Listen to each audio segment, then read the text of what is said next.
It's been nearly a decade since Bob's Burgers first graced the airwaves, and the world has since fallen in love with the wretched but wholesome House of Belcher. Over the years and over the course of 11 seasons, we've been introduced to a slew of colorful characters ranging from the abhorrent to the angelic. For the whole gradient, consider checking out our Bob's Burgers Good to Evil list once you're done here. All right, who wants cheese? Oh, everyone. But today, we're talking about the bad guys, specifically, who is the most powerful. Hey guys, I'm Brad with WickedBinge, and this is Bob's Burgers Villains, weakest to most powerful. Are we bad? We're not great, but we mean really well.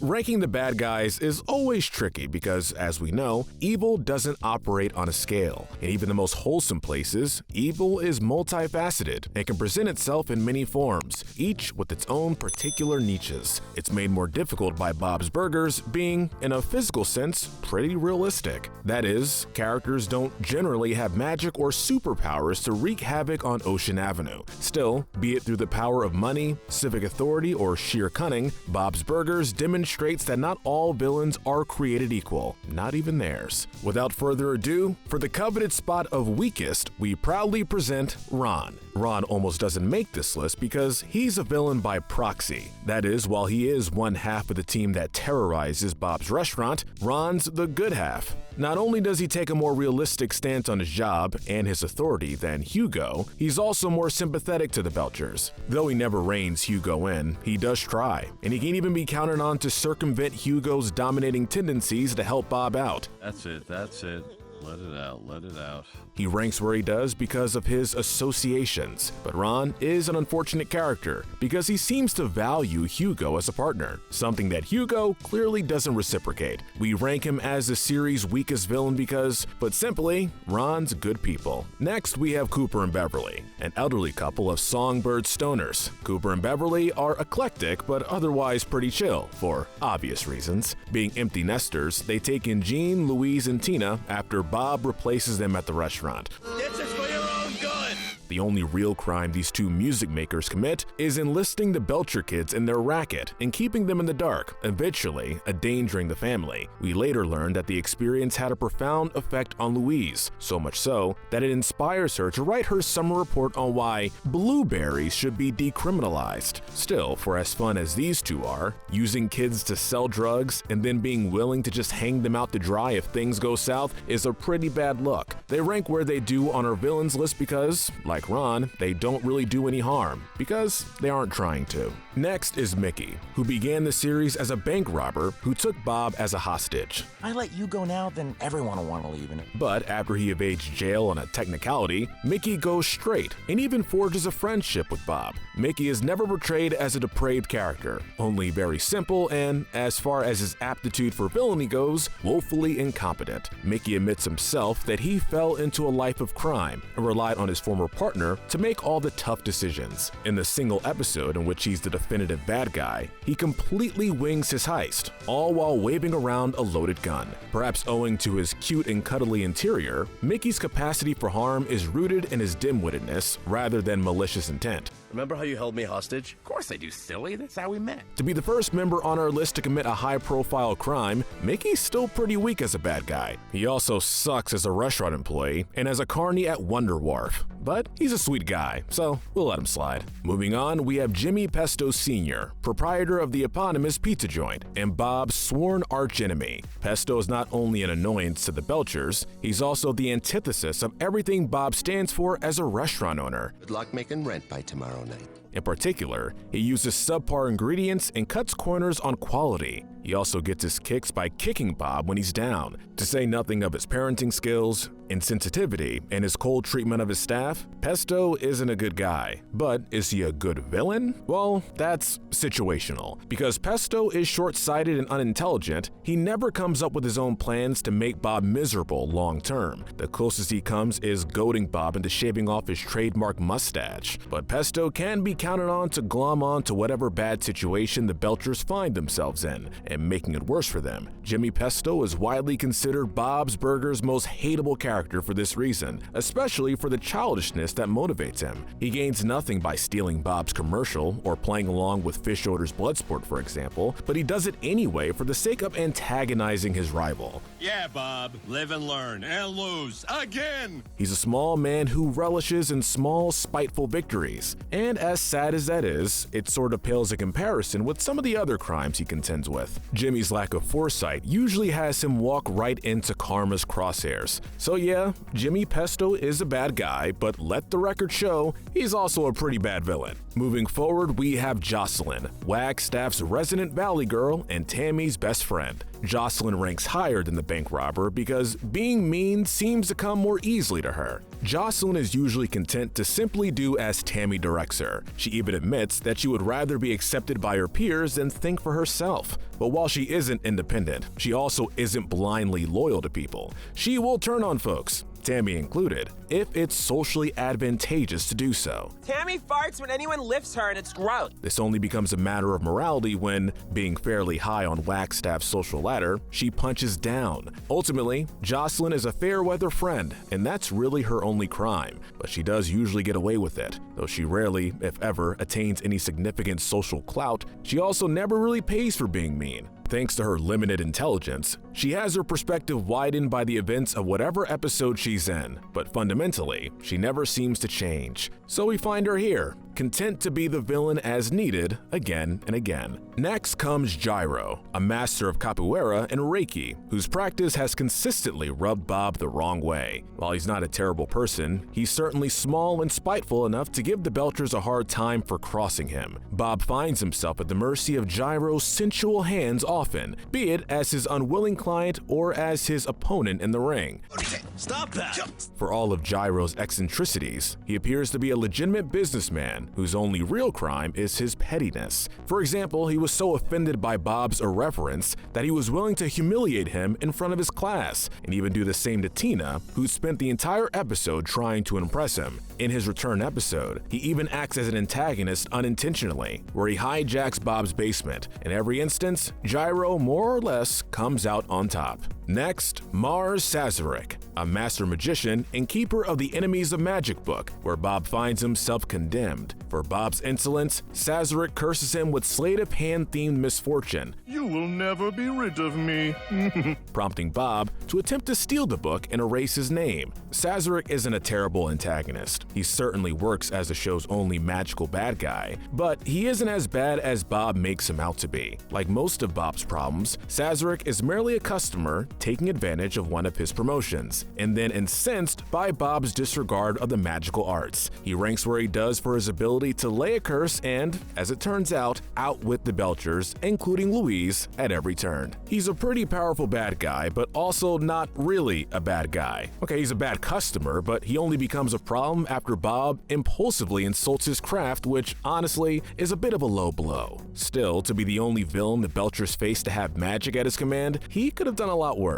Then there's Cynthia, the white-collar wife who enjoys punching down. As could be surmised by her whole vibe, Cynthia is ignorant and entitled, and her lofty social status makes her untouchable to the Belcher clan. Cynthia's niche of evil is simply being a Karen, and this doesn't require much effort. She can be counted on to make an accusation against the Belchers or an excuse for her destructive son. Oh, I will not comment.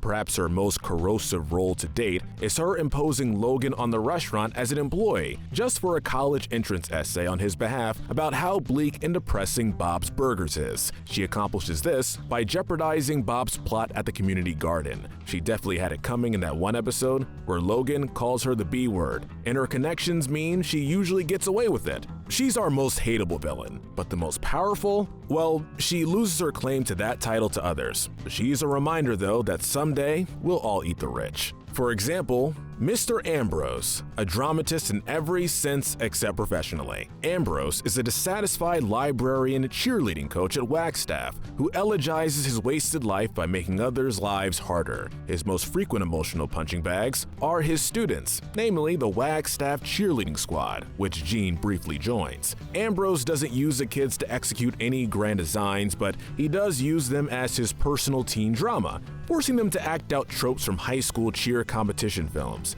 and even sabotaging their routine for dramatic effect. Cheer battle! Simply put, Ambrose is why you're supposed to bully theater kids, so they don't become theater teachers. As a villain, he's more of a nuisance than nuanced, but for being a figure of authority, he does have the power to make his students, Jean included, jump through the hoops he does. In the general sense, he has the same time and amount of power as all middle school teachers, which is, well, none. But like others before him, he at least escapes karma for his actions. Sort of. He gets hurt for his stunt, but he brings it on himself. Again, for the drama. I don't care if I'm okay. Carry me off. It's more dramatic. Next, we have the lovely old couple who run the nearby craft store, Edith and Harold. We've already talked about what a salty old crab Edith is, but how do we rank her as a villain? She is a schemer, and while her exploits are tame, she almost always gets away with them. One such crime is consistently extorting Bob whenever he comes in, oftentimes taking advantage of whatever situation he finds himself in, be it overcharging him for sequins and origami paper, or selling him an art class that requires he draw her naked. Perhaps the greatest display of Edith's ambition and her underhandedness is in the episode Bobby Driver, in which she enlists Bob's help in stealing the pieces of an art exhibit she disagreed with, all while fabricating a serious medical condition to sway him. As for Harold, her long-suffering husband, he seems to be completely supportive of her escapades, regardless of the damage they might cause. And, being an unassuming old couple, neither he nor his wife are ever accosted for their actions. So to be such curmudgeonly old farts, they're pretty slick when they want to be. So Edith and Harold have earned their spot here. Next, we have Logan, son of Cynthia, and more than that, a son of privilege. His aloofness and troublemaking demeanor make him an appropriate foil for Louise. Despite their age difference, Logan is on par emotionally and intellectually with the littlest Belcher. Hey, you can't walk here. He's also as good at diffusing a tough situation. Notably, he's powerful in the same way as his mother, being a bully who punches down. Logan is a teenager who targets children much smaller than him, and thus easy for him to physically subdue. His height alone makes him more than a match for Louise in his first episode. Since then, he trades blows with the Belcher kids and the Belcher parents evenly. Sometimes, he can beat Louise at her own game. Other times, he's not even a player. Regardless, he's a guy who beats up kids who are smaller than him. You're not appropriate for your face. That itself makes him weak to everyone else around him, something the show generously punishes him for when given the chance. Next up is frenemy Tammy Larson. Tammy's the most villainous out of all the kids' associates, but the show does a really good job handling her character. Like any bully, she's only dangerous if you let her get to you, something Tina stops doing as the series progresses. I don't like what you say, but I admire the way you say it. As a wealthy and popular queen bee, she does tend to run the social scene at Wagstaff, but she's also unintelligent, rendering her antagonism easy to counter. In response to her bullying, Linda reminds Tina that Tammy can't embarrass her if Tina doesn't let her. Add that with Tina's confidence growing over the series, and Tammy loses most of her might. Honestly, it's a good lesson on how to deal with people like her. The trust fund troublemaker, Randy, comes next. A man-child who frequently brings his latest scheme to the family's doorstep, Randy is arguably the series' most expensive villain. In Bob's perpetual quest to simply get rid of the guy, he regularly gets swept into whatever Randy's peddling, be it a food truck or a low-budget art film. Good luck with your terrible life. Good luck with your stupid walk. Sometimes that's Bob biting off more than he can chew, but other times it's Randy's consistent and childish belittlement of him that pushes him over the edge. What gives Randy his power is the sway he can exude over Bob, which has facilitated itself by Bob's insensitivity. He convinced Bob to spend several college funds on a food truck, and then gets that food truck destroyed. Earlier, he uses a cow slated for slaughter to guilt Bob over selling burgers, and allows that cow to get kidnapped from right under his nose. Much of the damage he does is unintentional, but he places where he does because that damage is far costlier than what his fellows merit out, on purpose or otherwise. Inching up towards the real bad guys, we have Helen, an implied Black Widow who once had a crush on Teddy.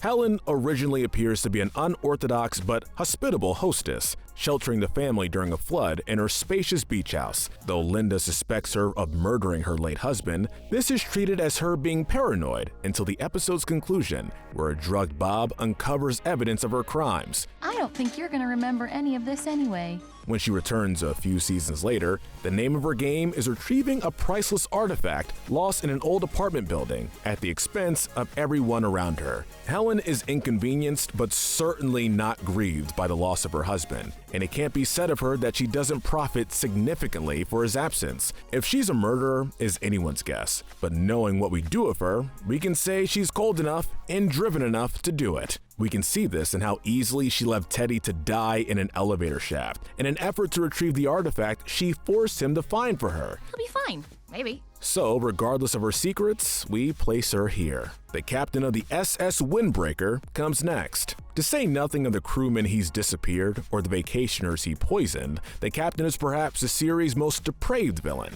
An entitled man-child who apparently can't conceptualize the word no, the captain makes our list for shanghaiing the Belchers on his cruise liner. Shanghai? Ooh, ancient Chinese vacation! While he pays for the amenities they consume rapidly and actively encourages Bob to treat the event like a vacation, it shouldn't be overlooked that he kidnapped 5 people. And if you wanted to mention it, he also held his crew together by stealing their passports, and he poisoned a ship full of people via a case of rancid oysters. He's a bad dude, him and his giant rat. What'd he say? Nothing. He just burped.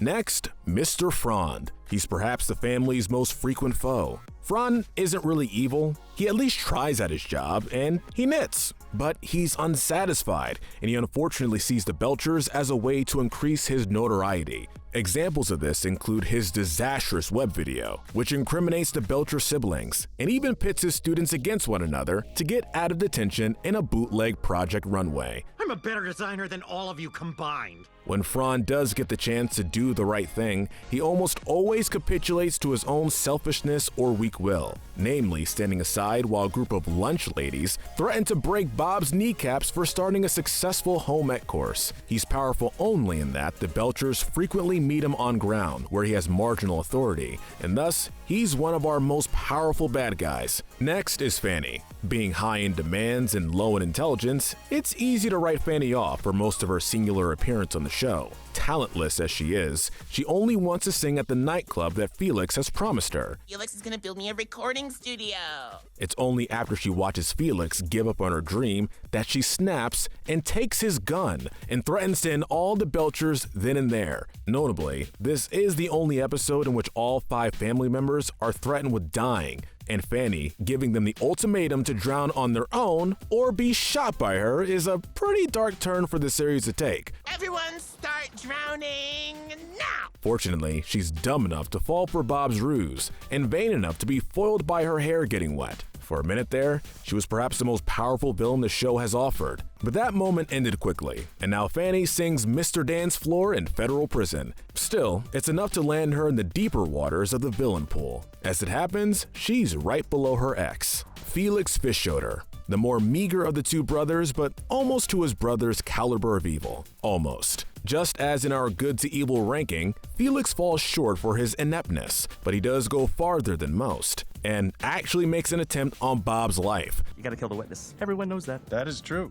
To be clear, this alone makes him powerful when compared to his fellow bad guys. Like we said, it's one of the few times the show took the concept of dying seriously. But Felix's crippling weakness is that he can't ever seem to rise over his brother's shadow, and that frustration leads him to some risky endeavors. Like his brother, though, the demon of money usually keeps him from suffering any consequences. We can't send him to jail. He'd hate it there. Finally, we come to Calvin, one white cat away from being a supervillain, Fischoeder. To be clear, Calvin probably would be our top guy if we had a definitive record of his crimes, but we don't. We know he's a shrewd and dangerous foe when he's got a mind to be, but the issue is that he so rarely has a mind to. In fact, arguably his worst deeds are accidental. He collapses a roller coaster and sicks a mechanical shark on the town, but even at his worst, Calvin can usually be bested as easily as his brother. The Belcher kids, for example, have bested him twice by playing to his pride.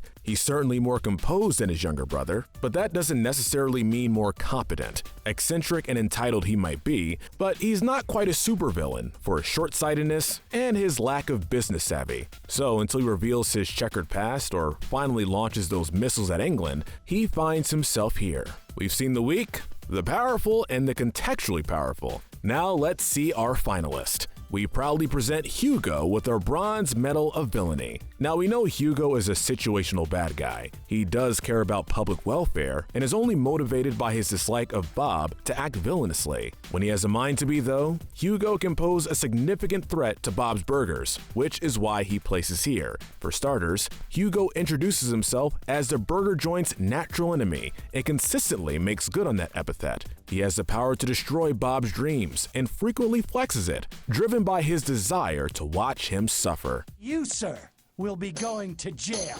For such a weak little man, Hugo does have the fixings for a good villain. He possesses desire to do harm and the means to successfully carry it out. Hugo also reveals himself cunning enough to pose a threat to Bob outside the restaurant. Two such examples take place in the episodes Nude Beach and My Fuzzy Valentine. His only real goal in life is to make Bob look bad, and he's proven himself capable of doing so. He goes to show us all that we shouldn't underestimate our foes, no matter how pathetic they might be as people. Our silver medal of villainy goes to Chase, voiced by Bob Odenkirk of Breaking Bad and Better Call Saul. He only appears once and is ultimately undone by his own hubris, but he's the most formidable threat the Belchers face directly. Bob falls into Chase's clutches after filing an illicit claim, and the crooked insurance adjuster soon hoodwinks the family into burning down his house. I'm just so grateful that no one got hurt. He then reveals himself as a serial perjurer and quite the monster. Emboldened at his many successes committing acts of insurance fraud, Chase coerces the Belchers into aiding his racket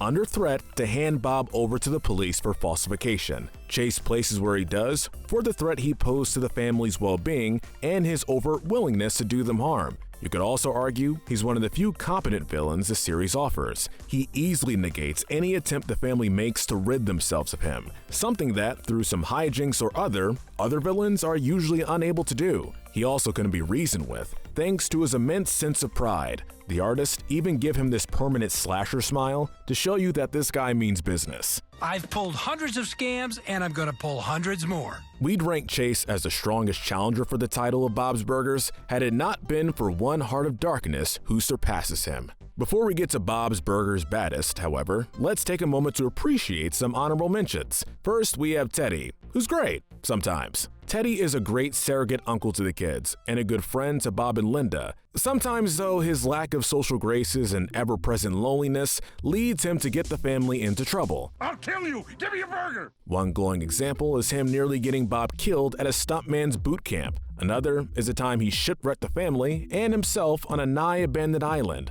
In fact, Teddy might be the most frequent non-Belcher liability the restaurant faces throughout the series. Is he a good guy? Absolutely. Does he always make Bob's life easier? No, but family never really does. And say what you want, Teddy is definitely family to these guys. Another villain who isn't really a villain would be Linda's artsy-fartsy sister, Gail. Now, Gail is eccentric, and being related to her is far from easy, but she's another character who lacks the malice needed to be a villain. Indeed, Gail causes all her damage unintentionally. Her biggest crimes are relying on Linda to fund her many misadventures and imposing her awkward company on the family in sensitive situations. She's more of a consequence, a frequent antagonist to the family's plans, but never their overall well-being. And if something happens between us, it happens. But it shouldn't be said that Gail has bad intentions, or that she doesn't love her sister and her family a lot. Finally, we have the Belchers themselves. For better or worse, the Belchers are relatable. They're humans, and part of being a human is sometimes being someone else's villain. No one shuffles off without their victims, as they say. And the Belchers as an aggregate, well, they definitely have their victims. Most often, they either go after each other or a system that they don't like. For example, the Belcher kids are, objectively speaking, a public menace. Your hand would smell like ointment and pee. There's actually an episode in the 4th season that features them robbing a wine train. Bob and Linda don't exactly get a pass either. They've demonstrated that when the chips are down, they don't mind playing dirty or dragging others down with them. None of this is to say that the Belchers are inherently villainous, because that simply isn't true. Fans and critics often point to Louise as the main moral ambiguity of the family. But if we're being honest, Bob and the rest of his brood are really skilled at being bad when they want to be. A clear reminder that even the most wholesome among us can be capable of some good brutality. But anyway, who beats out the rest as our Grand Master of Evil? How corrupt must they be to beat out the fish owners? How petty to beat out Hugo? Or bloodthirsty enough to lap everyone else? The answer may surprise you. Millie Frock. Millie's debut alone is fraught with disturbing glimpses into her psyche. She has the doll eyes and slasher smile of a well-seasoned sociopath who plans on trapping Louise in a collapsed dumpster until she's really old, for rebuking her terrifying offers of friendship. Let's get bunk beds and live in the forest. And her subsequent appearances place her in a remarkably Lecterian light. In one episode, Millie is revealed to be the only person in the series to make Louise utterly irrational. While she was being manipulated herself, Millie is able to outmaneuver the uncontested sneakiest Belcher. She even beats Louise at her own game on the campaign trail. She fails thanks to her own irrationality, but she doesn't fail again. In fact, she becomes the only villain on our list to definitively win. In the other episode, Millie goes full Anthony Hopkins by helping Louise solve the murder mystery surrounding Frond's knitted therapy dolls. Jean, give it to her. But she agrees to help Louise in exchange for a playdate, forcing Louise to finally comply with her demands. But more than this, Millie does something remarkable during the course of the episode. She gains Louise's respect. By the end of the episode, Millie gets what she wants without ever really having to compromise. We should be clear, that's a significantly rare accomplishment in Western animation, especially comedy. Millie isn't redeemed in a moral sense, but in a uniquely nefarious sense. She's evil that believably learns how to win, and then does. You think it's all about you, Louise, just because everything I do is all about you. Here shall it be recorded. Bob's Burgers' ultimate evil is a 4th grader in a bunny suit and headgear. Honestly, that checks out. Alright, you guys are up. What do you think? Let us know which villain in Bob's Burgers is the most powerful. Make sure to check out our Bob's Burgers Good to Evil episode, where we rank the characters on the morality spectrum, and hit that notification bell. But most importantly, stay wicked.